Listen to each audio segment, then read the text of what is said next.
இது மகிமை நேரம். இயேசு கிறிஸ்துவின் நாமத்தினாலே மகிமை டிவி நேயர்களுக்கு என் அன்பின் வாழ்த்துக்களை தெரிவித்துக் கொள்கிறேன். இன்னைக்கு நம்ம பார்க்க போகிற தலைப்பு இழந்ததை தருகிற தேவன். யோவேல் 2:25. நான் உங்களிடத்தில் அனுப்பின என் பெரிய சேனையாகிய வெட்டுக்கிளிகளும் பச்சை கிளிகளும் முசுக்கட்டை பூச்சிகளும் பச்சை புழுக்களும் பட்சித்த வருஷங்களின் விளைவை உங்களுக்கு திரும்ப அளிப்பேன். தேவன் என்ன சொல்றாரு அப்படின்னா, நான் உங்களிடத்துல அனுப்பின என் பெரிய சேனையாகிய பெரிய சேனை ஏசப்பா அனுப்பியிருக்காரு. கர்த்தர் என்ன அனுப்பியிருக்காரு? நான் உங்களிடத்துல அனுப்பின ஒரு பெரிய சேனையாகிய வெட்டுக்கிளிகள் பட்சித்த வருஷங்கள் பெரிய இழப்புகள் உங்களிடத்திற்கு அனுப்பின பெரிய சேனை தேவனே உங்களுக்கு அனுமதிச்சிருக்கிறாரு. உங்களுடைய பாடுகள் உங்களுடைய கஷ்டங்கள் அந்த மத்தியில தேவன் தான் அவ்வளோ பெரிய பாடுகளை உங்களுக்கு வாழ்க்கையில அனுமதிச்சிருக்கிறாரு. அந்த அனுமதிச்ச வாழ்க்கைய நம்ம எப்படி முறுமுறுக்காம அந்த வாழ்க்கையை நம்ம எப்படி எடுத்துக்கிறோம், அந்த வாழ்க்கையிலையும் தேவனை நோக்கி நம்ம ப்ரேயர் பண்ணி அவரை தேடி நம்ம வாழ்கிறோமா? ஒன்றுமே இல்லை, எல்லாமே நம்ம இழந்து போய் இருக்கிறோம். நம்முடைய வாழ்க்கைகள் கடினமாக இருக்கிறது. அதை நகட்டி கொண்டு போகிறதே ரொம்ப கஷ்டமா. நம்முடைய கணவருடைய வாழ்க்கை, கணவர் நம்மளை கவனிக்கிறாத ஒரு விதங்கள், பிள்ளைகளை பராமரிக்க முடியாத ஒரு சூழ்நிலைகள், வீட்டில் குடும்பங்கிறது தலைவர் நல்லா இருந்தால் தான் அந்த குடும்பமும் நல்லா இருக்கும். அப்போ அந்த தலைவர் நல்ல ஒரு வேலைக்கு போய் சம்பாதிச்சு கொடுக்க வேண்டும் என்ற அந்த பொறுப்பு இல்லாதபடி சுற்றி திரிகிற அப்படிப்பட்டதான ஒரு வாழ்க்கை இருக்கும்போது நம்முடைய வாழ்க்கையில் கஷ்டங்கள் கசப்புகள் கவலைகள் வரும். அதை தேவன் அனுமதிச்சிருக்கிறாரு. அதை எப்படி திருப்பி தருகிறாரு? வெட்டுக்கிளிகளும் பச்சை கிளிகளும் பட்சித்த வருஷத்தின் விளைவை நான் உனக்கு திரும்ப தருவேன் என்று சொல்லுகிறாரு. ஒரு நிமிஷத்துல நம்ம கஷ்டத்துல அந்த பொறுமையோடு நம்ம சகிச்சு வாழ்க்கையில இன்னும் எப்படி நம்ம வாழலாம், நமக்கு வேலை இல்லை, அப்போ அந்த காரியங்களையும் தேவனே நம்மளுக்கு அனுமதிச்சிருக்கிறாரு. எப்படி இந்த வருஷங்கள் இவ்வளோ தூரம் நமக்கு வேலை இல்லையே, எப்படி நம்ம சம்பாதிக்கிறது நம்மளுக்கு கஷ்டமாக இருக்கிறது, ஒரு நாள் கூட அந்த போகிற நாட்கள் நம்மளுக்கு பணம் இல்லாத நேரங்களில் ரொம்ப கஷ்டமாக வருகிறது. நம்முடைய பிள்ளைகளை சொல் பேச்சு கேட்காம கீழ்ப்படிந்து நடக்காமல் இருக்கும்போது மன கஷ்டங்கள் வருகிறது, குழப்பங்கள் வருகிறது. நம்ம தேவைக்கு நம்ம என்ன செய்ய போகிறோம் என்று தெரியாமல் திகைத்து நிற்கிற காலங்கள் உண்டு. அப்போது நம்ம ஜெப வாழ்க்கையில் நம்ம குறைவுபட்டிருப்போம். எல்லாமே நம்மளுக்கு சரியாக இருந்தாலும் அதை தேடி தான் நீங்கள் ஓடுவீங்க. அப்போ நமக்கு ஒரு கஷ்டங்கள் வரும்போது, ஒரு பாடுகள் வரும்போது, ஒரு துன்பங்கள் நம்மை சூழ்ந்து நிற்கும் போது ஜெபம் நம்ம அதை தேடி இயேசுப்பாவை நோக்கி நம்ம ஜெபிக்கணும். இயேசுப்பா, இப்படி ஒரு கஷ்டங்கள் இருக்குது, இப்படி ஒரு கவலைகள் இருக்குது, நீங்கள் இந்த கவலைகளை நீங்கள் என்னை விட்டு போக்குங்கப்பா. இந்த இடத்துல நீங்கள் தான் எனக்கு ஆசீர்வாதம் தரணும். நீங்கள் இந்த பட்சித்த வருஷங்களின் விளைவை நான் உனக்கு தருவேன்னு சொல்லியிருக்கீங்களா? இழந்து போன எல்லாவற்றையும் நான் உனக்கு திரும்ப தருவேன்னு சொல்லி எங்களுக்கு இந்த இழந்து போன காரியத்தில் இழந்து போன பலவீனங்கள் சுகம் நல்ல சுகமாக இருப்பீங்க. அதுக்கப்புறமா அந்த சுகவீனம் பட்டு பலவீனப்பட்டு நம்மளுடைய உடம்பு அதுக்கு ஒத்துழைக்காமல் எந்த வேலையும் செய்ய முடியாத ஒரு சூழ்நிலைகளில் நம்ம இருக்கும்போது அந்த பலவீனப்படக்கூடிய நேரங்கள் இருக்கும்போது நமக்கு ரொம்ப சோறு வரும். ஆனாலும் அந்த நேரங்களில் தேவனை நோக்கி ஜெபிங்க.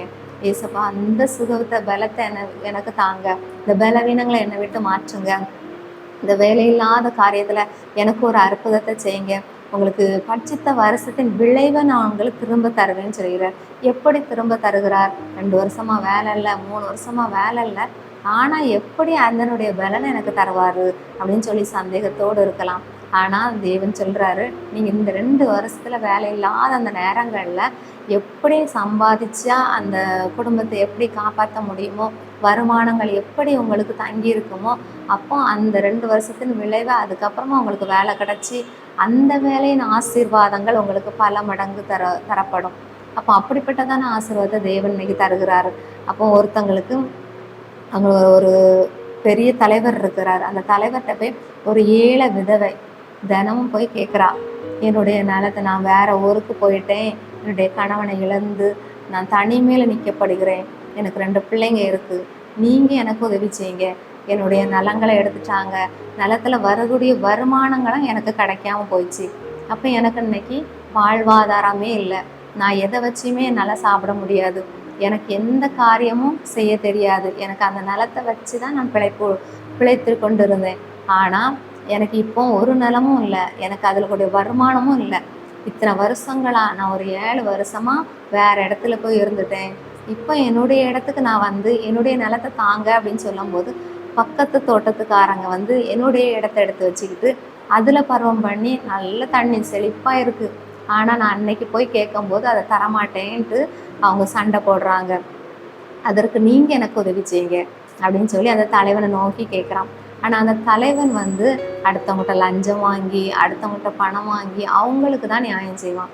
இந்த கஷ்டப்படுறவங்களுக்கு அவன் நியாயம் செய்ய மாட்டான். ஆனால் அந்த ஏழை விதவை ஒரு 2-3 தடவை போய் கேட்குறா, எனக்கு எப்படியா இந்த காரியத்தில் நியாயம் செய்யுங்க, ஏன்னா எனக்கு பிழைப்புக்கு எதுவுமே இல்லை, எனக்கு நீங்கள் உதவி செஞ்சால் மட்டும்தான் நான் இதில் பிழைக்க முடியும், வேறு யாருமே எனக்கு உதவி செய்யறதுக்கு இல்லை, நீங்கள் எனக்கு உதவி செய்யுங்க, எத்தனை வருஷம் எனக்கு உள்ளதோ அது எனக்கு தர சொல்லுங்க அப்படின்னு சொல்லி கெஞ்சி கேட்குறா. அப்போ அந்த தலைவனுடைய மனசில் எப்படி நானும் இவளுக்கு ஒரு அந்த காரியத்தை செஞ்சு கொடுக்கணும், யார் இருக்கா நம்மளை நம்பி கேட்க வந்திருக்காங்களே அப்படின்னு சொல்லி அந்த தோட்டத்துக்காரங்கள்ட்ட பேசி எத்தனை வருஷம் அவள் அந்த இதில் கஷ்டப்பட்டு சம்பாதிச்சு அந்த அந்த நிலத்தில் பயிரிட்டு விளைஞ்ச விளைவில் அவனுக்கு திரும்ப கொடுக்கும்படியாக அவன் ஆர்டர் போடுறான். அந்த தலைவன் சப்போர்ட் பண்ணி நிற்கிறான். அப்போ அதே மாதிரி அந்த விளைவுகள் எல்லாம் அவளுக்கு திரும்ப கிடைக்குது. அந்த ஏழை விதவை தான், அவளுக்கு நியாயம் செய்ய யாருமே இல்லை தான், ஆனால் திரும்ப திரும்ப போய் கேட்கும்போது நியாயம் கிடைக்குது. அதே போல தான் உங்களுக்கும் இன்னைக்கு நியாயம் கிடைக்காம இருக்கலாம். சில காரியங்களில் சுகவீனமாக இருக்கலாம், பலவீனமாக இருக்கலாம். நம்ம திரும்ப திரும்ப தேவனிடத்துல ஜெபம் பண்ணி நம்ம கேட்கும்போது நிச்சயமாக பெற்றுக்கொள்ளும். ஒரு நாள் நிச்சயமாக பெற்றுக்கொள்ளும், நிச்சயமாக கிடைக்கும். எப்படி கிடைக்கும் அப்படின்னா பல மடங்கு தான் திரும்ப கிடைக்கும். இழந்ததை ரெட்டிப்பாக ஆண்டவர் தருவார். இழந்து போனது அந்த பட்சித்த வருஷங்களின் விளைவை திரும்ப தருவார்.